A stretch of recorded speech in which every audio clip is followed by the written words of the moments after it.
Olá, meus queridos alunos, tudo bem com vocês? Eu sou o professor Klaus. Estamos na nossa quarta live da disciplina de gestão financeira. Eu espero que vocês tenham aproveitado bem até agora a nossa disciplina, mas lembrando, né, que a disciplina não é só a gravação que o professor Klaus faz aqui e deixa disponível para vocês, né? A disciplina é muito mais do que isso, né? Então, cada fase, cada aula, vocês têm desafio, tem infográfico, vocês têm o capítulo do livro, vocês têm o que mais? Material complementar, exercícios e o vídeo que é deixado à disposição de vocês já. Então, vocês têm uma série de materiais que permitem a vocês que estudem com a maior profundidade possível esse assunto que é colocado à disposição de vocês, tá? Então, lembre-se, esse é um tipo de matéria assim que precisa muito da proatividade de vocês. Precisa que vocês se entreguem cada vez mais para a matéria, para o assunto, para aquilo que está sendo discutido agora. Isso faz parte da formação de vocês, tá? É importante. Não é só assistir a aulinha aqui, o vídeo do professor Klaus, o vídeo que a gente faz para cada uma das fases da disciplina, mas é vocês tomarem a frente na questão do estudo. Vocês serem proativos, né? Vocês estudarem aquilo. Então, é muito importante que vocês participem de cada uma das fases, das atividades que estão lá no portal para vocês. Tem os exercícios que valem nota, inclusive, né? Fora os exercícios que não valem nota, todos são importantes. Não é só porque um vale nota e outro não vale, é que um é importante e o outro não é. Não é só isso não, tá, gente? É uma questão global, digamos assim. São todas as atividades que fazem a disciplina de vocês, tá? Eu até diria, entrem na biblioteca virtual e peguem livros sobre esse assunto, independente do capítulo de livro ali que está disponível para vocês em cada aula, né? De cada fase. Não é só pegar aqueles lá. O ideal é que vocês vão atrás de mais conhecimento, e cada vez mais conhecimento. Assim se forma um grande profissional. Assim se forma um profissional capacitado, tá? E eu quero que vocês todos tenham muito, muito, muito sucesso. E eu tenho certeza que vocês são capazes disso. Eu tenho certeza que vocês têm a capacidade, a inteligência, a vontade de serem grandes profissionais. Bom, gente, vamos lá? Sem mais delongas, sem mais conversas, eu vou compartilhar aqui os slides da nossa última aula, da nossa última live, né? Vocês devem estar vendo, agora já devem estar vendo, né? Então, a gente está na disciplina de gestão financeira, a fase 4, então, nossa live 4. Lembrando que para cada fase tem algumas aulas, isso depende da estrutura da disciplina, quantas aulas tem em cada fase, mas cada fase tem um certo número de aulas, e em cada fase a gente faz uma live para conversar um pouquinho mais aqui com vocês. Bom, tem um assunto bem interessante, né? A gente já conversou sobre financiamento de operações na outra fase, e agora aparece de novo. Mas aqui aparece com uma ideia diferente, com uma visão diferente, com um insight diferente, né? Existem várias maneiras de você financiar as operações da tua empresa. Uma delas é pegando dinheiro emprestado, né? É o mais comum de tudo. Então, eu estou querendo colocar mais uma linha de produção. Então, eu vou pegar dinheiro emprestado para abrir mais uma linha de produção. E assim por diante. Mas tem uma outra maneira que vocês também podem fazer. E que volta e meia empresas fazem isso. Então, é uma empresa familiar, digamos que está no domínio de uma família. E daí ela vai lá e abre suas ações na Bolsa de Valores. O que significa isto? Quando uma empresa abre suas ações na Bolsa de Valores, significa que ela está dizendo assim, eu quero sócios. Eu quero gente que trabalhe comigo, que seja dono de parte da empresa. Ela poderia vender uma parte da empresa dela para outra empresa, para outra pessoa? Poderia, professor, poderia. Mas ela também pode vender uma parte da empresa dela para milhares de pessoas. E isso ela faz abrindo suas ações na bolsa. Ela pode abrir, assim, só uma parte da empresa na bolsa de valores. A outra parte fica, por exemplo, com o dono, com a família, com os sócios principais. Ela pode vender a empresa inteira na bolsa de valores, se ela quiser. Normalmente, quando uma empresa ainda não tem ações na bolsa de valores, ela vende só uma parte dessas ações. Aqui em Curitiba, anos atrás, a gente teve exemplo da Positiva Informática, né, que pertencia ao grupo Positivo, que tinha 5 sócios, né, originais. Depois tem os filhos, netos e tal. Mas tinha 5 sócios. E, inclusive, a Positiva Informática ainda tinha um 6º sócio. Mas é só a Positiva Informática do grupo Positivo. Daí, o que eles fizeram? Eles decidiram vender uma parte da empresa na Bolsa de Valores. E qualquer um podia comprar. Se quisesse comprar 2 ações, você comprava, né? A diferença na Bolsa de Valores é que você espalha as ações. Você simplesmente espalha as ações. Pode ter milhares de investidores. Mas pode acontecer, professor, de você abre as ações na Bolsa de Valores e um cara vai lá e compra tudo? Pode. Pode. Não tem nada que seja contra isso. Pode. Não é muito comum isso acontecer. Então, hoje, a Petrobras, por exemplo, a Vale do Rio Doce. Petrobras ainda é estatal, a Vale do Rio Doce já é privada. Elas têm centenas de milhares de investidores no mundo inteiro. As duas têm ações na Bolsa de Nova York, por exemplo. Então, elas vendem ações lá. E quando você compra ações, você é um investidor daquela empresa. Mas a empresa, ela está totalmente nas mãos de uma família, decide abrir as suas ações na Bolsa. Por que ela vai fazer isso? Porque ela quer dividir o poder. Isso a gente não existe, né? Ela faz isso para adquirir dinheiro, para financiar suas operações. Então ela quer ficar maior, mas pegar dinheiro no mercado é muito caro, muito difícil, vai dar um peso para a empresa durante anos. Você está disposto a se libertar de uma parte do teu poder para conseguir dinheiro no mercado através da venda de ações? Eu estou. Então, serve para captação de recursos para investimento, para reestruturação de passivos, como dívidas, por exemplo, arranjos societários, quando sócios originais morrem, por exemplo, e sobra para os filhos, netos, liquidez patrimonial, profissionalização. Uma empresa que é familiar e abre pelo menos uma parte de suas ações na Bolsa, ela é obrigada a mudar todo, por lei, tá? É obrigada a mudar todo o seu modo de pensar, de agir no dia a dia. Novos relacionamentos com funcionários, imagem institucional, dá para você fazer muita coisa. E isso se chama IPO, quando uma empresa abre suas ações pela primeira vez na Bolsa. E tem algumas empresas que, quando abrem, corre gente para comprar, porque é uma empresa bem estabelecida, que dá lucro, etc. Então eu também quero ser sócio. Mas eu só vou ter 2 açõezinhas, mas sou sócio. Não tenho direito a voto, a dar pitaco, nada disso. Né? Mas quando a empresa tiver lucro, eu vou ganhar uma parte desse lucro. Uma parte pequena, porque eu só tenho 2 ações, mas vou ganhar.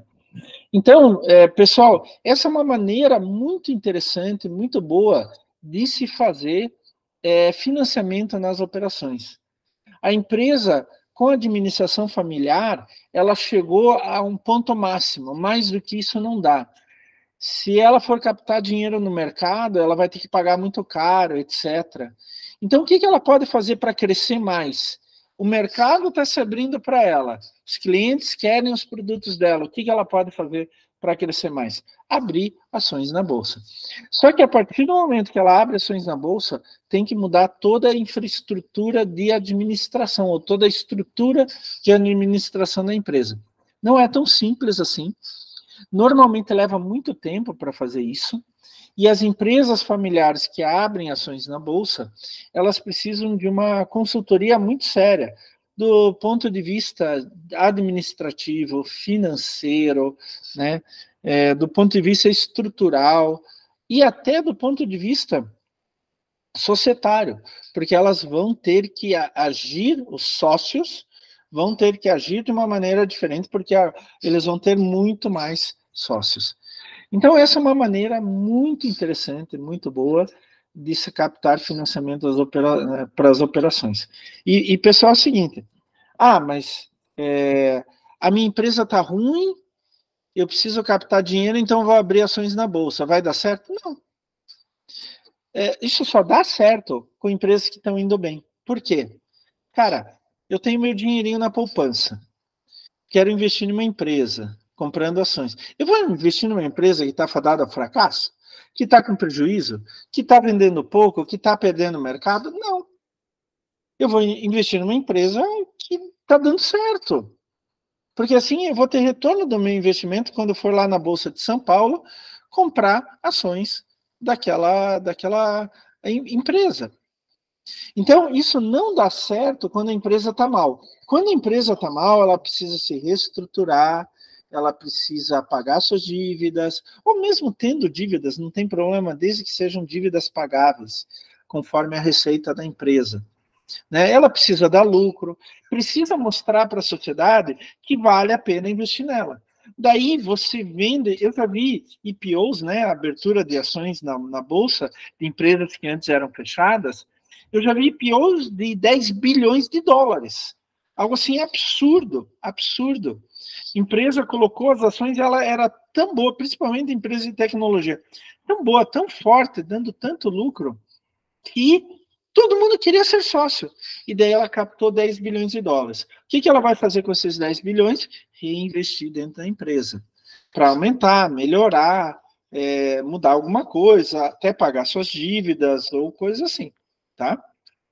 Então, isso é um caminho que a empresa de vocês pode seguir. É o melhor caminho? Não necessariamente. Você tem que analisar como está a tua empresa, em que situação que está. Algumas vezes, antes de abrir ações na Bolsa, você tem que reestruturar tudo, senão na hora que você abrir ações na Bolsa, ninguém vai querer comprar. E daí entra a lei da oferta e da procura. Se minha empresa está muito boa, digamos que eu abra 1 milhão de ações na Bolsa, e determine R$1.000 cada ação. Isso vai dar 1 bilhão de reais. Isso? 1.000 vezes 1.000, 1 milhão vezes 1.000 Exatamente, vai dar 1 bilhão de reais. Todo mundo quer comprar porque minha empresa vai bem? Eles vão pagar 1.100, 1.200, 1.300, 1.400. É lei da oferta e procura. Você faz um leilão com preço subindo. Vai testando o preço lá na Bolsa de Valores até quando as pessoas aguentam. Agora, eu lanço 1 milhão de ações, a R$1.000 cada ação, e minha empresa vai dar prejuízo, daqui a pouco eu vou ter que dar um desconto. Eu estou vendendo por 900, viu, gente? Alguém quer comprar? Ninguém. Baixei para 500, oferta de Dia dos Namorados. Alguém quer comprar? Não, ninguém. Baixei para R$100. Alguém quer comprar? Não, tua empresa é uma porcaria. Por que eu vou comprar da tua empresa? Não. Então, antes de abrir as ações na Bolsa, você tem que fazer uma análise financeira, uma análise de mercado, uma análise da situação da empresa, tá? Mas é um caminho para financiamento de operações. Agora, coisa que não pode faltar numa empresa é a análise de custo, né? A contabilidade de custo, gente, é extremamente importante. E ela vai ajudar a identificar o desempenho da empresa, tá? A gente tem que destacar, obviamente, como está no texto, que os custos auxiliam a empresa a atingir suas metas. Porque é o custo e o preço final que vão dar o lucro que você vai ter. Lembre-se que o lucro é a receita menos a despesa, menos o custo, né? Então, mas para a gente entender isso, a gente precisa de alguns termos, né, que a gente usa no dia a dia da gestão financeira. Por exemplo, investimento. Investimento é um gasto que você vai fazer em ativos a fim de gerar benefícios no futuro. É um gasto ativado em virtude de sua vida útil. Por exemplo, máquinas. Gente, eu vou gastar R$1 milhão numa máquina agora. Mas essa máquina vai me dar um retorno, porque vai produzir mais com menos, vai aproveitar melhor a matéria-prima, produzir menos resíduo, etc. É a mesma coisa assim, professor, na minha casa eu quero colocar placa solar para gerar energia. Nossa, ótimo, quanto custa? 30 mil. Mas espera, 30 mil é dinheiro, né, professor? Mas espera um pouco, se eu gasto 500 reais por mês em energia e com as placas eu não vou gastar mais nada, então já são 6 mil reais por ano. 6 mil vezes 5, em 5 anos eu recupero o dinheiro que investi. E a partir do 6º ano, a energia vem de graça, daí eu tenho lucro. Isso é um investimento. Então, eu estou investindo em algo para gerar benefício futuro. Eu gastei 30 mil nas placas solares agora. Só que eu não vou mais pagar a conta de energia. Então, em 6 anos, eu deixei de pagar 30 mil em energia. Em 5 anos, perdão. A partir do 6º ano, eu não pago mais. Pronto, já no 6º ano está gerando benefício. Por isso a gente fala gerar benefícios futuros. Quando a gente fala de custo, a palavra custo se refere aos gastos que a entidade tem a fim de fabricar produtos ou prestar serviços. Então, por exemplo, a matéria-prima que eu uso para chegar no meu produto final, tudo que eu gasto para produzir aquele produto final. Eu fabrico televisão. Então, tudo que eu compro para fabricar a televisão, a matéria-prima, insumos, etc. Mas tem que estar dentro do meu produto, de uma maneira direta ou indireta. Já despesa é um pouco diferente do que custo, tá? Despesa representa os gastos relacionados à entrega do produto e serviço.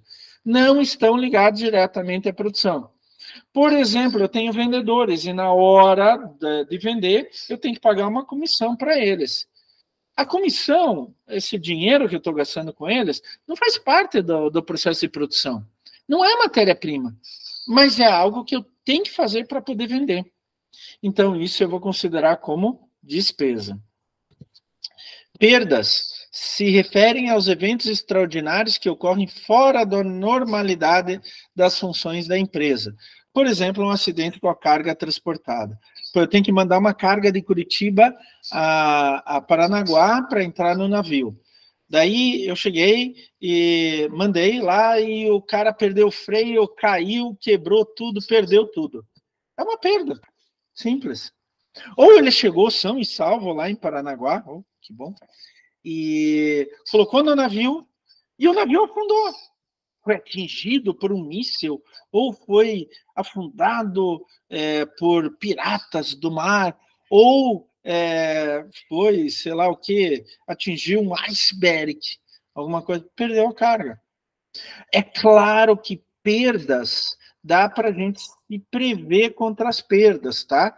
Como isso, professor? Seguro. Dá para a gente fazer seguro. É claro que nem todas as empresas de seguro aceitam qualquer tipo de seguro, mas dá para fazer seguro para alguns tipos de perda, tá? Dá para fazer. O que não dá para fazer, por exemplo, acontece muito na agricultura. Vem um caminhão de soja do Mato Grosso para Paranaguá, só que o cara não fecha bem o caminhão, né? E daí vai caindo soja no caminho, vai caindo. Ele transporta 10 toneladas de soja e chega lá 9,5 toneladas. Foram perdas, foi caindo no meio do caminho, na estrada, né? Algumas vezes isso não dá para segurar. Então, o que a gente faz? A gente faz manutenção do sistema, do caminhão e tal, para não ter essa perda. Desperdício corresponde ao uso de recursos de maneira incorreta. Por exemplo, falta de máquinas para os colaboradores desenvolverem suas funções. Querem ver um outro tipo de desperdício? Resíduo. Resíduo sólido, resíduo líquido, esgoto, perda de calor, porque é perda de energia, som também é perda de energia. Então, esses são desperdícios. Eu sempre dou o seguinte exemplo, pessoal. Entra 100 quilos de matéria-prima e sai 90 quilos de produto. Opa, tive 10 quilos de desperdício. Foram parar no lixo. Agora, eu fiz uma nova linha de produção. Entra 100 quilos de matéria-prima, sai 99 quilos de produto. Opa, diminuiu muito o meu desperdício. Né? Então, outro termo que a gente tem que tomar cuidado. Gente, e daí, a partir daí, a gente entra na aula 18 da fase 4, no tema de custos para a decisão. Né? A gente já falou, né, sobre custo e despesa. Custo é o gasto atribuído na produção de um item, né, de um bem. Gasto na produção, salário de fábrica, seguro de fábrica, manutenção de fábrica, gastos que estão vinculados à atividade fim da organização, que é produzir aquele produto. Já despesas são gastos realizados em razão da obtenção de receitas, mas que não se adequam à transformação da produção. Por exemplo, gastos administrativos e de venda, gastos que não estão ligados diretamente na produção, material de expediente, depreciação de máquinas do administrativo, marketing, propaganda, tudo isso daí é despesa. E a partir dessa diferenciação entre custo e despesa, é que a gente pode começar a tomar ou fazer alguns processos de tomada de decisão. Por exemplo, eu tenho os custos diretos, né? São aqueles que estão relacionados a um produto específico, devem ser mensuráveis para serem adicionados de modo direto na produção. Por exemplo, embalagem, matéria-prima, entre outros.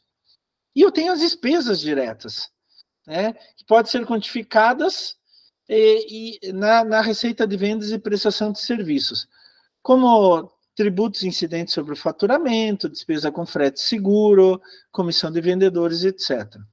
Isso está tudo diretamente ligado à minha atividade. Mas também tem os custos e despesas indiretas. Por exemplo, custo indireto é aquele que não deve ser apropriado de forma direta a cada tipo de produto em virtude do custo no instante de sua ocorrência. Por exemplo, mão de obra indireta em materiais indiretos. Aquilo que já vem do outro, de um fornecedor de serviço, por exemplo. Um transportador final. Esse é um custo indireto. Já uma despesa indireta representa os gastos que não podem ser reconhecidos com exatidão com as receitas produzidas. Por exemplo, despesas administrativas e despesas financeiras. A administrativa, que eu gasto no meu escritório, e despesa financeira é pagamento de juros para o banco, e atraso no pagamento, multa em pagamentos e assim por diante. A partir disso daí, pessoal, eu posso começar a fazer uma análise do que eu posso melhorar, do que eu não consigo melhorar, do que está nas minhas mãos, do que não está nas minhas mãos. Por exemplo, tributos incidentes sobre faturamento não está nas minhas mãos. Não está. Agora, despesa com frete, seguro sobre transporte, comissão de vendedores, eu posso negociar. Então, eu posso começar a partir de custos diretos, custos e despesas diretas, custos indiretos e despesas indiretas, eu posso começar a tomar decisões sobre o que fazer. Uma outra coisa que pode me ajudar a tomar uma decisão muito importante, gente, é o custo de oportunidades. Olha que bonito. Corresponde a um custo renunciado, isso é, consiste no que você não ganhou devido à oportunidade desperdiçada. Pode-se afirmar que o custo de oportunidade resulta na escolha que você faz. Digamos assim, pessoal, eu tenho R$1 bilhão para investir numa empresa, tá certo? Uma boa? E eu posso fazer... não, vamos fazer assim, vamos voltar. Volta. Eu tenho R$1 bilhão para investir. Eu posso ter dois caminhos básicos. Eu posso investir numa empresa ou eu posso investir no mercado financeiro, certo? Se eu investir numa empresa, vai me dar trabalho, vai me dar dor de cabeça, puxa vida, aí eu vou ficar a noite sem dormir, trabalhar sábado e domingo, não vou ter férias e tal. Tudo bem. Mas se eu investir no mercado financeiro, professor, eu não preciso mais trabalhar, vou ficar numa boa em casa, né? Vou para festa, para balada, porque não preciso ir no dia seguinte e tal. Tudo bem. Qual que você vai escolher? Você não vai escolher porque vai dar trabalho ou não vai dar trabalho. Você vai escolher aquele que dá maior remuneração. Remuneração. Digamos que Você vai investir R$1 bilhão no mercado financeiro, ele vai te dar um retorno de 5% ao ano. É um bom retorno? É. Hoje em dia, com a inflação do Brasil, não é um bom retorno. Digamos que ele vai dar um retorno de 15% ao ano. É um bom retorno? Oh, isso é. Isso é, apesar dos juros Selic no Brasil estarem altos, né? É um bom retorno. Mas se você investir na empresa, quanto você vai ter de retorno? Eu vou ter 10% ao ano. Vou investir na empresa? Não, eu vou colocar no mercado financeiro. Isso é o custo-oportunidade. Compare o que você teria de retorno no mercado financeiro, o que você teria de retorno na empresa. E coloque o teu dinheiro naquele que vale mais. Eu só vou colocar, o mercado financeiro vai me dar um retorno de 15% ao ano. Eu só vou colocar em uma empresa se me der um retorno maior do que isso. Por que eu vou colocar em uma empresa para ter retorno de 10% se o mercado financeiro me oferece 15%? Vocês estão entendendo? Isso é custo de oportunidade. Então, toda vez que uma empresa vai investir, ela precisa fazer essa continha. Ou toda vez que uma pessoa vai investir, ele precisa fazer essa continha. É mais vantajoso para mim, em termos de retorno, colocar no mercado financeiro ou investir numa atividade produtiva? Mas na atividade produtiva, o senhor vai pagar impostos para a sociedade, para o governo aproveitar e diminuir a pobreza, o senhor vai dar emprego, o senhor isso, o senhor que concorda inteiramente. Concordo gênero, número e grau. Mas para quem tem o dinheiro, isso não é tão válido assim. Para quem tem o dinheiro, qual que vai me dar maior retorno? Maior retorno é esse. Pronto. Pode ser o da empresa, ou pode ser investir na empresa, ou pode ser investir no mercado financeiro. Isso é que vai interessar. E isso é custo de oportunidade. Então, se eu pegar o meu R$1 bilhão e investir na minha empresa, eu estou renunciando ao mercado financeiro. E para eu renunciar ao mercado financeiro, eu tenho que ter certeza que minha empresa vai dar mais. Senão, eu vou colocar no mercado financeiro. Tá certo, gente? Isso é muito importante. Indo para o próximo slide. E daí a gente entra na aula 19 da fase 4, visão geral dos métodos de custeio. A gente tem vários métodos de custeio, tá? Onde que você vai controlar os teus custos no dia a dia. Tem vários métodos. Eu só vou apresentar aqui 2 básicos, só para vocês se posicionarem. O custo variável e o custo por absorção. O custo variável é um método de custeio com objetivo gerencial, relevante para tomar decisão, essencial para os relatórios internos. Já o método de custeio com objetivo societário, para você reportar para os usuários externos, serve para reportar para os usuários externos por meio das demonstrações contábeis. O custeio variável não pode ser utilizado para fins contábeis, por causa da legislação e fiscais.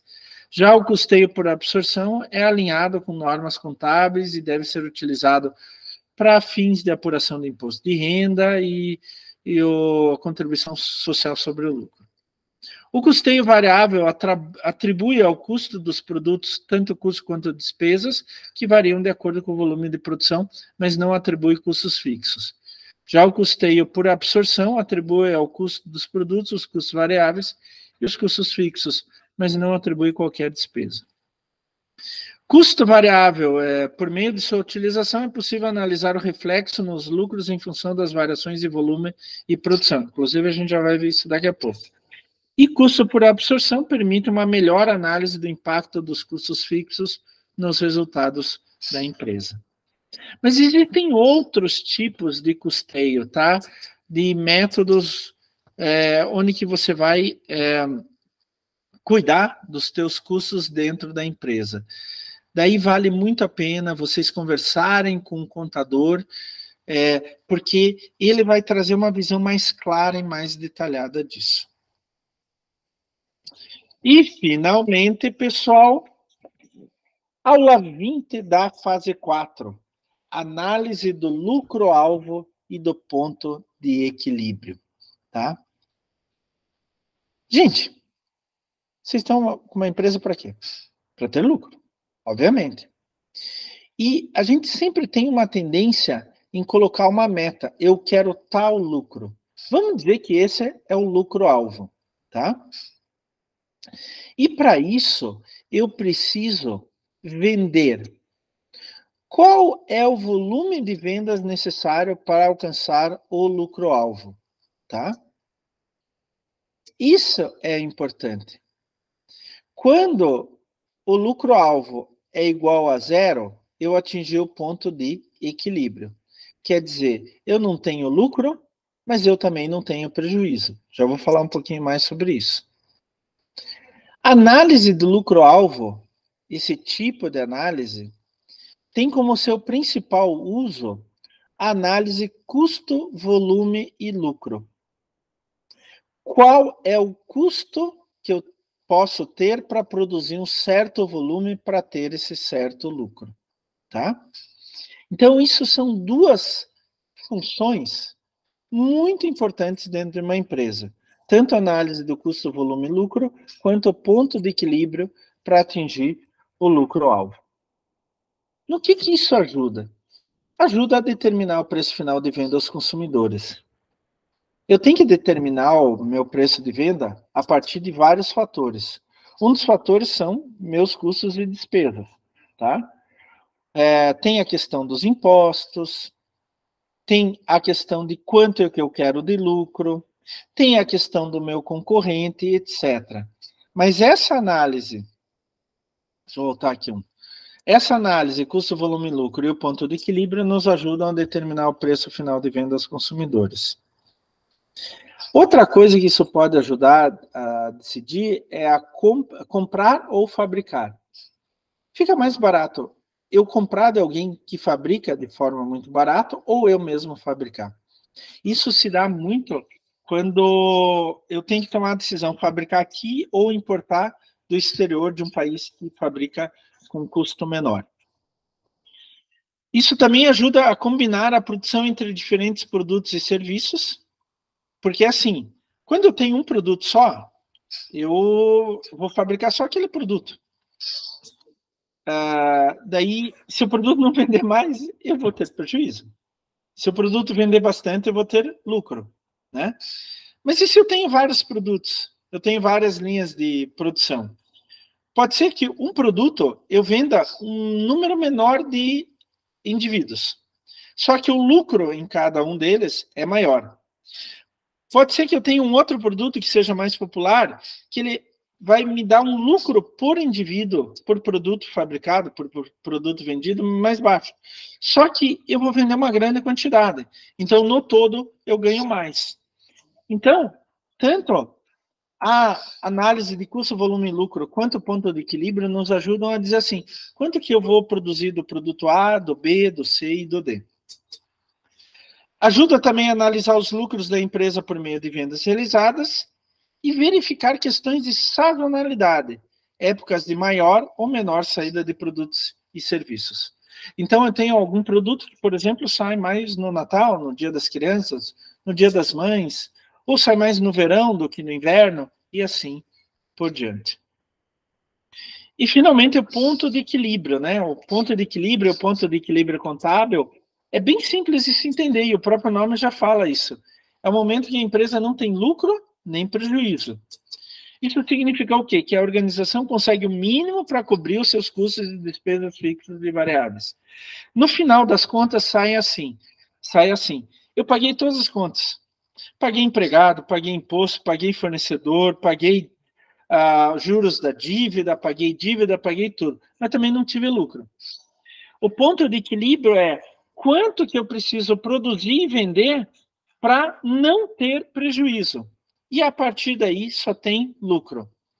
Isso serve muito para abertura de negócios e sustentação de atividades. Isso já pude, como eu vou dizer para vocês, ensinar isso para alunos de vários cursos, curso de administração, comércio exterior e outros, mostrando exatamente isso. Quando você vai planejar abrir um negócio, você tem que ter em mente qual é o teu ponto de equilíbrio. Isso significa o quê? Olha, eu vou dar um prazo. Se em 6 meses eu não tiver no ponto de equilíbrio, eu fecho a empresa. assim, eu não posso ficar vendendo com prejuízo o tempo todo. Não posso. Uma hora ou outra a dívida vai ficar tão grande que eu não vou mais ter condição de sustentar aquilo. Então, muitas vezes acontece, você calcula um ponto de equilíbrio quando vai abrir empresa e não consegue chegar de jeito nenhum àquele ponto de equilíbrio. Daí a empresa quebra, tá? Ela não se sustenta a longo prazo. Eu posso pensar no ponto de equilíbrio para o lançamento de um produto ou serviço. Quer dizer, quando eu lanço um produto novo, um serviço novo, é um negócio arriscado. Ah, mas eu fiz pesquisa de mercado, eu fiz um monte de coisa, professor. Mas é arriscado de qualquer jeito.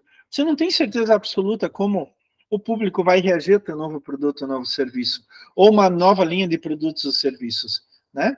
Então, eu coloco o ponto de equilíbrio. Se eu não atingir aquele ponto de equilíbrio, tiro aquele produto, aquele serviço, tá? E definição de quantidades mínimas a serem vendidas em determinado período para cobrir os gastos mensais.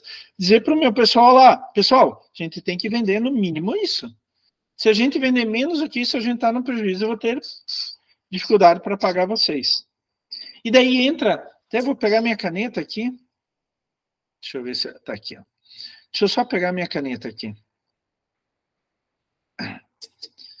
Mudar de cor. Pegar um vermelho aqui. E assim, esse é o ponto de equilíbrio contábil, tá? Vejam que esta linha, esta linha aqui é a linha dos custos, tá? Isso eu tenho que pagar para produzir. E essa linha daqui é a linha das receitas. Isso daqui é o que eu vou receber. Por que elas estão tão longe no começo? Gente, porque demora até você vender. E daí você tem que vender mais. Nem tudo que você produz, os custos totais, é aqueles custos que vão sendo gerados imediatamente na produção. Só que a receita só entra depois que você vende. Por isso que a receita começa mais baixa, começa do zero, né? Na verdade, né? Começa do zero. E aqui eu tenho os custos fixos, né? Aquele custo que eu tenho que pagar produzindo ou não de qualquer jeito. O que acontece? Os custos totais vão subindo. O custo fixo é sempre o mesmo. Os custos totais vão subindo porque eu vou produzindo mais unidades, tá? Mas só que eles não sobem tão rápido assim. Eles vão subindo à medida que eu vou produzindo novas unidades. Só que as receitas sobem mais rápido. Por quê? Aqui eu não tinha vendido nenhum. Aqui eu já tinha vendido 10. Aqui eu já tinha produzido mais, né? E assim por diante, né? Então, eu vou produzindo, colocando no mercado e ao longo do tempo vendendo. Por isso as receitas acabam subindo mais. Quando a linha das receitas atravessa a linha de custos, é o ponto de equilíbrio. Tudo que eu tinha antes aqui, ó, prestem atenção, ó. A linha de custos está mais alta que a linha de receitas. Aqui elas se juntam. Então, aqui o meu ponto de equilíbrio é 70 unidades. Eu tenho que vender 70 unidades, digamos, por mês, para não ter prejuízo. Eu vou ter lucro? Não, não vou ter lucro, mas também não vou ter prejuízo. Ah, professor, e se eu tiver um vendedor muito bom, os clientes querem meu produto e vender 100 unidades por mês? Aqui, ó, 100 unidades por mês. Opa, eu vou ter essa receita e esse custo. Quer dizer, tudo isso daqui vai ser lucro. Então, quando atinge o ponto de equilíbrio, depois que passa do ponto de equilíbrio, tudo que vier aí é lucro. A não ser que, por acaso, a receita caia, de repente, né? Eu não consiga mais vender, mas aqui eu estou colocando a hipótese que eu vou vender mais, tá? Então, a partir do momento que eu vender mais do que 70, esse é o meu caso aqui. O ponto de equilíbrio vai depender de empresa para empresa, vocês têm que calcular, tá? Lá até no material no AVA, para vocês, ajuda a vocês verem como se calcula isso. Mas aqui eu quero dar o conceito dessa ideia, que é muito importante. Então, quando você vender 100, 110, 120, teu lucro vai aumentando. Por quê? Teus custos fixos vão ser sempre os mesmos. Os custos totais, eles não aumentam tanto que nem aumentam as receitas, tá? Daí você vai ter lucro. Então, toda essa área aqui é a área de lucro. Aqui é a área de prejuízo. Então, assim, você chega para os teus funcionários lá, para o pessoal de vendas, nós temos que vender no mínimo 70. Até se eu vender 70, eu pago todos os meus custos e despesas. Tudo. Tudo que eu tenho para pagar, eu pago. A partir daqui, eu tenho lucro. Tá? daqui para cá eu tenho prejuízo. Por isso é tão importante vocês calcularem o ponto de equilíbrio, tá bom? Extremamente importante. E eu diria assim, não só ponto de equilíbrio, margem de segurança. Margem de segurança. Sabe o que é? Pode cair o preço de repente. Pode ser que durante 15 dias as vendas caiam. Pode ser. Pode ser. As pessoas normalmente compram mais no começo do mês porque elas recebem o salário, né? No final do mês já não tem salário e não compram mais. Pode ser por várias coisas diferentes. Pode ser por sazonalidade, pode ser por qualquer coisa. Então, é bom dar uma margem de segurança. Margem de segurança em quantidade, né? Se pegar as vendas atuais, o ponto de equilíbrio em quantidade, em quantas unidades você tem que vender, e dar uma margem de segurança. Em vez de 70, meu ponto de equilíbrio, ele vai ser 80. Eu vou colocar isso. Eu calculo em 70 e daí coloco em 80. Ou tem que vender no mínimo 80. O que é essa diferença de 10? É margem de segurança. Meu ponto de equilíbrio é em 70. Mas para ter segurança, eu vou dizer que o meu ponto de equilíbrio está em 80. Eu tenho uma margem de segurança aí nessa diferença. Margem de segurança em valor, né? Daí é preço de venda, e margem de segurança percentual, né? Margem de segurança da quantidade sobre vendas atuais.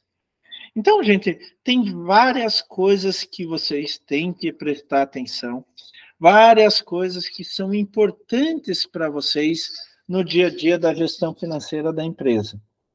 Seria muito legal se vocês pudessem rever tudo o que já foi conversado até agora na disciplina e juntar tudo isso numa ideia só. A gestão financeira é importante. Se você não tiver boa gestão financeira, a tua empresa vai por buraco, a tua empresa vai ter prejuízo, tá? Então é importante que vocês façam isso com cuidado. Aqui no Brasil, a vida das empresas, o ciclo de vida é muito baixo, né? As empresas fecham, em média, com menos de 5 anos de abertura. E qual que é o problema? Nem sempre é o mercado. Algumas vezes o mercado está aquecido e a empresa fecha. Por quê? Ela não teve gestão financeira. Tá?